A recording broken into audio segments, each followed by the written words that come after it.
Lee Nicola. What is the next chapter of your life? I don't care how young you are, how old you are. I want to turn the tables back on you.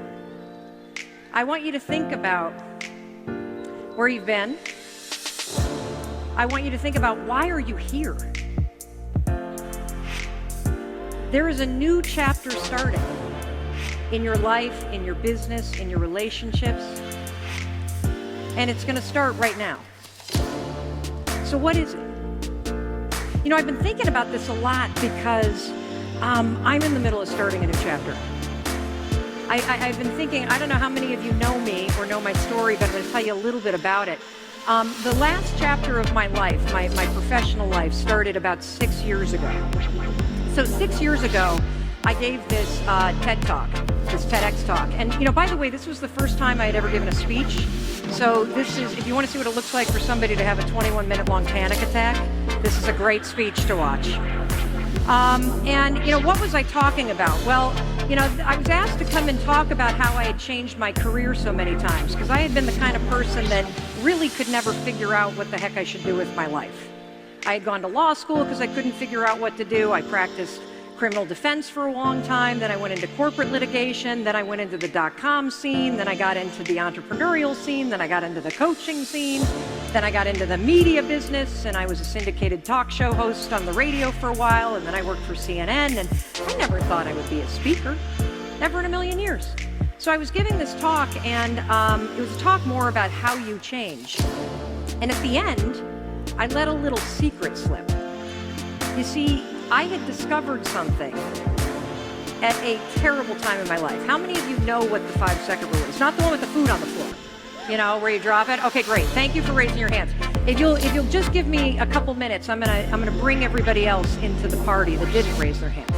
So in 2008, my husband's restaurant business started going under, and it took our house, our entire life savings, and almost our marriage with it. And thankfully, it didn't take the marriage, but it took all the money.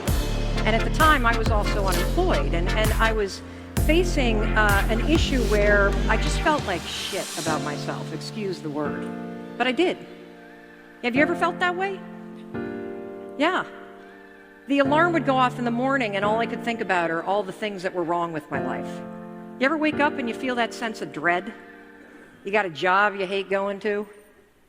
You got a body that you don't like? You just don't feel that good? Well, that was me every single morning, and I was also doing a lot, making a lot of decisions that were pretty bad. I was drinking a lot. I was not that nice to my husband, and I was really, really struggling because I was really scared. See, I was doing a lot of things that caused me pain because I was in a lot of pain. Well, what ended up happening is one night I was watching a commercial, and I saw this rocket ship launching, and I thought, oh my God, that's the answer. That's it right there. Tomorrow morning when the alarm goes off, because I was hitting the snooze button over and over and over again. Tomorrow morning when that alarm goes off, I am going to rocket out of that bed like a rocket ship. I am going to move so fast that I cannot talk myself out of getting up. Now, it might have been the 4 Manhattans I had had that night that gave me that dumb idea. But, you know, whatever. I'm going to take the inspiration where it comes. So the next morning, the alarm goes off, and I'll never forget this, you guys. It was a Tuesday. It was February. We had lost the kids' college savings. There was a lien on our house. Chris was sleeping on the couch. I was unemployed.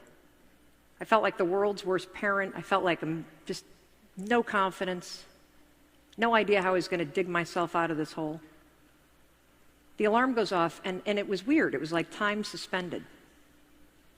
Immediately, as I laid there in bed, I started thinking. I started thinking about all the things that were wrong. I started thinking about the dread that I felt.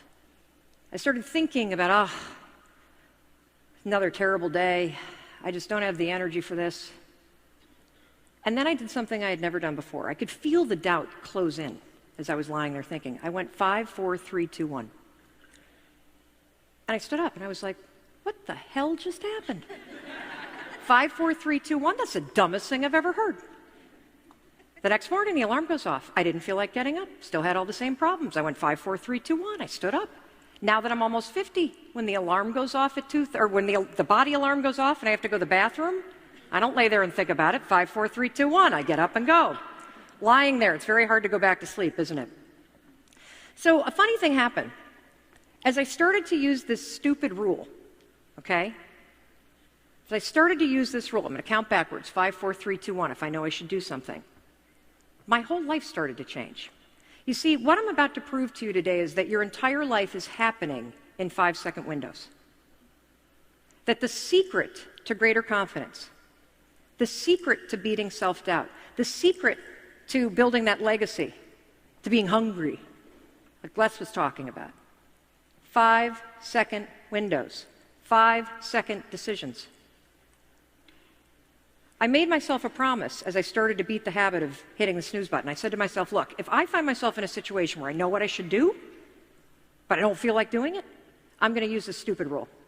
So I would 5, 4, 3, 2, 1 and get up, and I'd walk into the kitchen and I'd see Chris, and we still had all these financial problems, and I'd go, want to strangle you, because it's easier to point the finger, isn't it, at other people? Have you ever noticed when you're pointing the finger at other people and blaming and shaming and complaining, there's always 3 pointing right back at you, isn't there?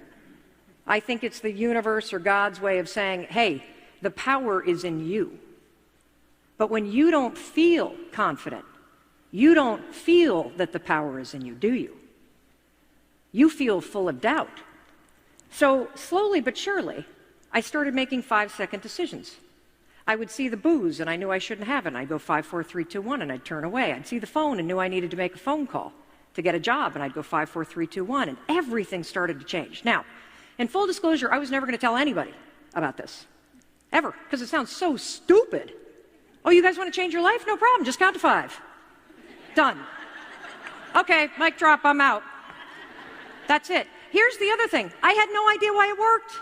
I honestly thought like I was a witch. I had figured out a spell. I understood like how to create magic in my head.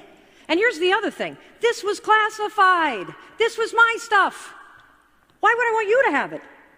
This was working for me. I suddenly went from depressed, drinking, in bed, in debt, fighting with my husband, to getting up, getting in shape, getting sober for a while. Getting a job, getting a radio show, making that radio show syndicate, making more money than I ever thought was possible. How? 1 5-second decision at a time. So I never intended to tell anybody because it was working for me, it was working for Chris. And then I get and I do this talk and I'm having a panic attack and I totally forget where I am. And at the very end, I'm like, oh, by the way, there's this thing called the 5-second rule. Wow. So 2011 was when that chapter of my life started. I walked off that stage, they put that thing online, and it's almost 11 million views strong at this point. Yes. Now, the 5-second rule, for those of you that are wondering, is this. It's super simple. The moment you begin to hesitate, count 5, 4, 3, 2, 1. Do not do it out loud. You will scare people. You'll sound insane. 5, 4, 3, 2, 1. Okay, here, I'm ready to go. Don't count up. You can keep going. You're going to count backwards, 5, 4, 3, 2, 1, and then you got to move, and you got to do this so that your mind doesn't stop you. And in a minute, I'm going to explain some of the science, but I want to tell you kind of some of the backstory. So, a funny thing happened. As that talk started to spread, people from around the world started to write. And we've heard from more than 250,000 people in 90 countries. Now, what do you suppose they write about? They write about that stupid 5-second rule. But the things that they write about are crazy, profound. So, this gentleman started using it, and he's on pace to double his business in 18 months. More importantly, he's so present with his kids going 5, 4, 3, 2, 1 and waking up in the moment that he's like dad of the year. We see people using the rule in order to find the courage to reach out to people. We see people using it in a selling situation because thinking about making the call won't make the call happen. Thinking about making sales, funny, that doesn't grow your business, does it? Makes you smart, doesn't make you rich. Easy rule to teach to people. You're going to become addicted to it because it's so stupid. And it works. You're going to be surprised. It works. And it's free. It's unbelievable. We know of people around the world that are also quitting terrible habits. And we're going to talk a little bit about habits today. We also see people that are becoming more productive. We know of at least 21 people that have stopped themselves from committing suicide. Because no matter what, I don't care how amazing your life is or how low it gets, your inner wisdom is always with you. Always.